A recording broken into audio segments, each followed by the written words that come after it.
Assalamualaikum warahmatullahi wabarakatuh. Selamat berjumpa pada pembelajaran matematika. Kali ini kita akan membahas mengenai persamaan kuadrat. Persamaan kuadrat itu banyak digunakan dalam kehidupan sehari-hari, misalnya dalam pembuatan jembatan ini, ya. Di sini terdapat satu kawat lengkungan, ya. Jadi nanti ini menggunakan prinsip persamaan kuadrat. Atau misalnya dalam menghitung lintasan benda bergerak ke atas, ya, yang membentuk lengkungan. Misalnya kita melempar bola softball, ya, itu nanti akan membentuk sebuah lengkungan, dan nanti itu di sana berlaku prinsip persamaan kuadrat. Dan contoh yang lainnya masih banyak, ya. Nah, bentuk umum persamaan kuadrat adalah AX kuadrat ditambah BX ditambah C sama dengan 0. Dengan A, B, C itu bilangan real, ya. Dan A tidak boleh sama dengan 0. Jadi A itu selain 0 boleh positif, boleh negatif. X di sini disebut variabel, ya. A disebut koefisien dari X kuadrat atau angka di depan X kuadrat, kemudian B disebut koefisien dari X, dan C itu disebut konstanta atau bilangan tetap. Nah, contoh bentuk-bentuk persamaan kuadrat diantaranya seperti ini, ya. X kuadrat ditambah 2X dikurangi 1 sama dengan 0. Kemudian 2T kuadrat ditambah T sama dengan 2. Di sini variabelnya adalah T, ya. Sedangkan A itu variabelnya X. Kemudian M kuadrat dikurangi 4 sama dengan 0. N kuadrat sama dengan 0. Jadi ciri persamaan kuadrat di sini adalah ada sebuah variabel yang dikuadratkan atau dipangkatkan 2. Itu persamaan kuadrat. Nah, di dalam persamaan kuadrat itu akan memiliki akar persamaan kuadrat. Apa yang disebut dengan akar persamaan kuadrat? Nah, akar persamaan kuadrat atau disebut juga penyelesaian persamaan kuadrat, AX kuadrat ditambah BX ditambah C sama dengan 0, itu artinya adalah nilai X, sebuah bilangan, ya, yang menyebabkan ruas kiri persamaan tersebut bernilai 0, ya. Jadi X-nya berapa agar hasilnya 0. Atau dengan kata lain, penyelesaian persamaan kuadrat dari sebuah persamaan kuadrat adalah nilai X yang memenuhi persamaan tersebut. Jadi pengganti X yang benar agar persamaan atau kalimat ini menjadi benar atau menjadi sama dengan 0. Nah, untuk lebih jelasnya, mari kita perhatikan contoh. Misalnya di sini, selidikilah kebenaran pernyataan berikut. Untuk bagian A, misalnya, persamaan X kuadrat dikurangi 10X ditambah 16 itu sama dengan 0. Memiliki akar yang pertama atau X1 adalah min 2, dan akar yang kedua atau X2 sama dengan 8. Nah, mari kita buktikan betul tidak bahwa negatif 2 dan 8 adalah akar. Coba perhatikan. Untuk X sama dengan min 2, kita masukkan ke dalam persamaan kuadrat tersebut, ya. X kuadrat dikurangi 10X ditambah 16 sama dengan 0. Nah, X-nya kita gantikan dengan min 2. Berarti kalau X kuadrat sama dengan min 2 kuadrat. Dikurangi 10X atau 10 kali negatif 2. Ditambah 16, karena 16 itu sebagai bilangan tetap atau konstanta, sama dengan 0. Negatif 2 kuadrat hasilnya adalah 4. Kemudian negatif 10 dikalikan negatif 2, hasilnya adalah positif 20.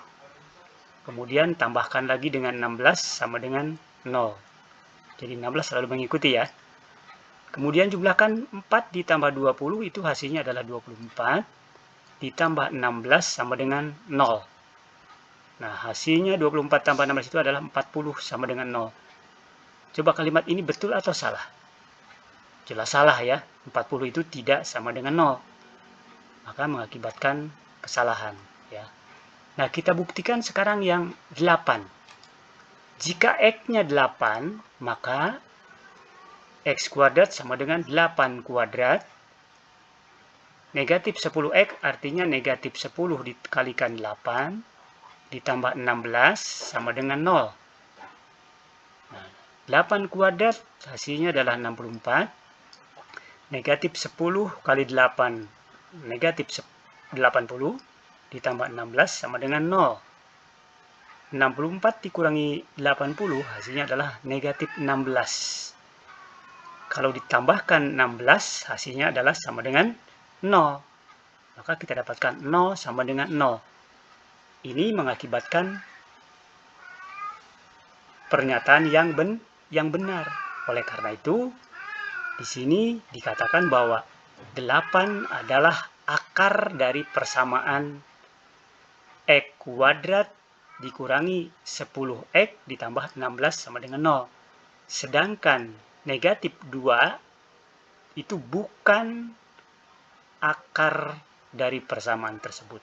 Ya, karena mengakibatkan salah. Paham ya anak-anakku? Ya, untuk latihan silahkan dicoba di rumah ya. Apakah bagian B itu negatif 7 dan 5 itu merupakan akarnya atau bukan? Silahkan dicek seperti contoh ya. Demikian juga bagian C ya. Kemudian kita lanjutkan dengan slide berikutnya. Ya. Di dalam sebuah persamaan kuadrat itu akan memiliki berbagai jenis akar ya. Ada yang memiliki 2 akar dalam suatu persamaan kuadrat itu, ada yang memiliki hanya 1 akar atau bahkan tidak mempunyai akar sama sekali. Atau tidak ada nilai X yang memenuhi. Nah, banyak akar yang dimiliki oleh suatu persamaan kuadrat dapat dilihat dari nilai diskriminannya. Yaitu nilai diskriminan itu adalah atau disingkat dengan D sama dengan B kuadrat dikurangi 4AC. Ya. B kuadrat itu diambil dari koefisien X, kemudian dikurangi 4AC, A itu adalah koefisien X kuadrat, dan C sebagai nilai konstanta. Nah, setelah kita menghitung nilai diskriminan ini, jika hasilnya diskriminannya itu lebih dari 0, maka persamaan tersebut mempunyai 2 akar real berbeda atau berlainan ya, satu sama lain. Jadi memiliki 2 akar yang berbeda. Sedangkan jika hasil diskriminannya sama dengan 0, maka hanya memiliki 1 akar real atau juga disebut 2 akar real kembar ya. Ya. Jadi memiliki bilangan atau akar yang sama ya. Sedangkan jika nilai diskriminannya kurang dari 0, maka persamaan kuadrat tersebut tidak mempunyai akar real ya. Itu mengenai banyaknya akar dalam suatu persamaan kuadrat. Nah, bagaimana cara menentukan akar persamaan kuadrat ya? Karena kalau disusun atau dicoba-coba dengan suatu bilangan itu akan memakan waktu lama ya. Ya, oleh karena itu di sini akan dijelaskan mengenai cara menentukan akar persamaan kuadrat, yaitu dengan cara memfaktorkan, dengan cara menyempurnakan kuadrat sempurna, kemudian menyelesaikan persamaan kuadrat dengan rumus. Mari kita bahas ya. Yang pertama adalah dengan cara memfaktorkan. Ketika kalian di kelas 8 sudah dipelajari mengenai memfaktorkan bentuk aljabar. Nah, caranya adalah jika ada suatu persamaan kuadrat x kuadrat ditambah bx ditambah c sama dengan 0, maka harus ditulis menjadi pemfaktoran seperti ini, yaitu x ditambah v dikalikan x ditambah q sama dengan 0. Jadi bentuk kuadratnya diubah menjadi pemfaktoran seperti ini, di mana untuk menentukan nilai v dan q ini adalah p dan q itu harus sama dengan b ini ya. Jadi nilai p ditambah q harus menghasilkan b atau koefisien x, dan apabila dikalikan p dikalikan q menghasilkan nilai c. Ya, harus perhatikan. Jadi kita harus bisa menentukan dua bilangan yang apabila dijumlahkan hasilnya menghasilkan koefisien b, dan apabila dikalikan menghasilkan konstanta c. Ya, itu ya. Nah, untuk lebih jelasnya, mari kita perhatikan contoh. Nah, misalnya di sini tentukan akar persamaan kuadrat berikut. Kita perhatikan yang bagian A, x kuadrat dikurangi 16x ditambah 55 sama dengan 0. Nah, cara penyelesaiannya adalah tentukan x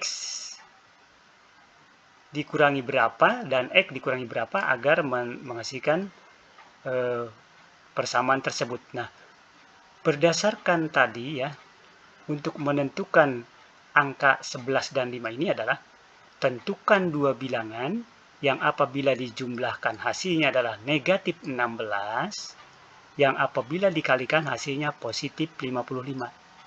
Maka tiada lain adalah 11 dan negatif 11 dan negatif 5. Coba, negatif 11 ditambah negatif 5 berapa? Negatif 16. Negatif 11 kali negatif 5, positif 55. Jadi di sini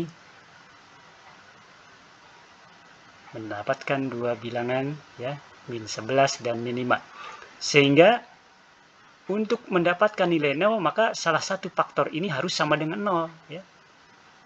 Yaitu x dikurangi 11 harus sama dengan 0 ya, faktor yang pertama ya. Dan faktor yang kedua atau x dikurangi 5 harus sama dengan 0. Nah, x dikurangi 11 sama dengan 0, maka jelas x-nya berapa? 11 ya. Karena 11 dikurangi 11 adalah 0. Dan x dikurangi 5 sama dengan 0, maka x-nya adalah 5. Nah, di sini artinya bahwa akar-akar persamaan tersebut adalah 5 dan 11. Paham anak-anakku ya?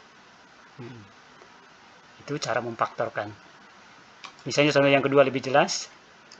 Nah, seperti ini x kuadrat dikurangi 4x dikurangi 35. Nah, di sini harus ditentukan dua bilangan yang apabila dijumlahkan hasilnya negatif 4 dan apabila dikalikan hasilnya negatif 32. Maka tiada lain hasilnya adalah x dikurangi 8 dan x ditambah 4. Karena negatif 8 ditambah positif 4, itu hasilnya negatif 4. Betul kan? Ya. Negatif 8 tambah 4 sama dengan negatif 4. Dan apabila dikalikan negatif 8 dikalikan 4, itu hasilnya adalah negatif 32. Nah, maka kita dapatkan faktornya adalah x dikurangi 8 dan x ditambah 4. Dan salah satunya harus sama dengan 0 agar mendapatkan 0 kan? Ya. Karena sebuah bilangan bila dikalikan 0, maka hasilnya pasti 0. Nah, kalau x dikurangi 8 sama dengan 0, maka x itu harus sama dengan 8, dan X ditambah 4 sama dengan 0, maka X sama dengan negatif 4. Ya, awas, negatif 4, karena negatif 4 tambah 4 itu sama dengan 0. Maka di sini artinya bahwa akar persamaan tersebut adalah negatif 8 dan 8. Paham ya? Nah, lebih jelasnya perhatikan contoh yang ketiga. X kuadrat ditambah 10X ditambah 24 sama dengan 0. Nah, maka kalau difaktorkan adalah tentukan dua bilangan yang apabila dijumlahkan hasilnya 10 dan apabila dikalikan hasilnya 24. Maka bilangan itu adalah 6 dan 4. Maka faktornya adalah X tambah 6 dikalikan X tambah 4. Itu harus sama dengan 0. Maka X ditambah 6 harus sama dengan 0, atau X ditambah 4 harus sama dengan 0. Maka X di sini adalah berapa ditambah 6 supaya 0? Tiada lain adalah negatif 6. Dan X ditambah 4 harus sama dengan 0. Jadi X-nya harus berapa? X-nya harus negatif 4.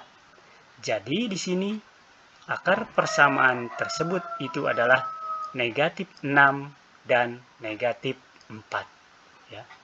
Jadi di sini jelas kelihatan bahwa akar-akarnya itu masing-masing memiliki dua buah akar, ya, karena nilai diskriminannya itu lebih besar daripada 0. Demikian pembelajaran hari ini, ya. Dan untuk menentukan akar persamaan kuadrat dengan cara yang lain akan dijelaskan pada pertemuan yang akan datang. Demikian pembelajaran hari ini. Assalamualaikum warahmatullahi wabarakatuh.